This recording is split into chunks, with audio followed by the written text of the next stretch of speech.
City life style ఇదో స్వర్గసీమ. నిద్రపోని నగరంలో అర్ధరాత్రి దాటిన అంతులేని వినోదం, ఉల్లాసం. పూర్తి వివరాలకు చదవండి రేపటి సాక్షి హైదరాబాద్ ఎడిషన్. హైదరాబాద్ లో అలెగ్రో పరిశోధన కేంద్రం ఏర్పాటుతో 500 మందికి ఉద్యోగాలు లభించనున్నాయన్నారు మంత్రి శ్రీధర్ బాబు.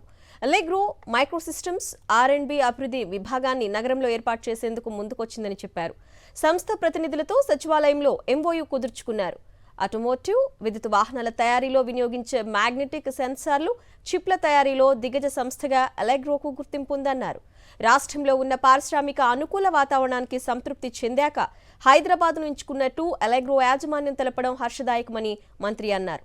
సంస్థ విస్తరణకు ప్రభుత్వం అన్ని విధాలా సహకరిస్తుందని హామీ ఇచ్చారు.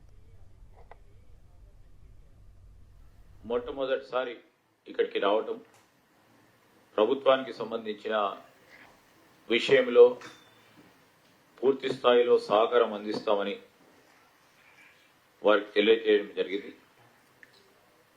వీరు 500 మందిని మొదటిగా వారు ఎంప్లాయ్మెంట్ చేసుకుంటామని, దానికి సంబంధించి ఈ మైక్రో సిస్టమ్స్కి సంబంధించిన అంశం విషయంలో రాబోయే కాలంలో ఈవీ, అదేవిధంగా సెమీ కండక్టర్స్ సంబంధించిన అంశాలు, ఇక్కడ ఉన్న డిజైన్ కంపెనీస్ ప్రథమంగా రాబోయే కాలంలో ఇక్కడున్న వాతావరణంలో, ప్రధానంగా పారిశ్రామిక వాతావరణంలో పెద్ద ఎత్తున తెలంగాణ రాష్ట్రం ఉన్న అవకాశాలను దృష్టిలో పెట్టుకుని వారు ఇక్కడికి రావటం, ఆలోచన చేసి నిర్ణయం తీసుకోవటం పట్ల మేము హర్షం వ్యక్తం చేస్తూ స్వాగతం పలుకుతా ఉన్నాం.